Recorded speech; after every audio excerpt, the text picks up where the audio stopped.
यो चाहिँ दिनेशको ससुराली हो।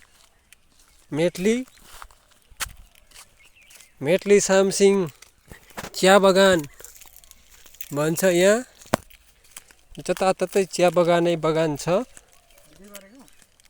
यो चिया खाएपछि मान्छेहरू भाइरल हुन्छन्।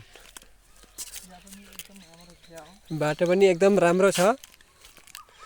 कुमार अगाडि फर्केर हिँड्दैछ लमक लमक। अनि तपाईहरुलाई कस्तो लाग्छ यो चिया बगान? सबैले सब्स्क्राइब पनि कमेन्ट लाइक गरिदिनु होला। सँगसँगै शेयर पनि गरिदिनु होला। यो चिया बगान एकदम राम्रो छ। भिडियो गरेको हाम्रो कुमारको ससुराली हो।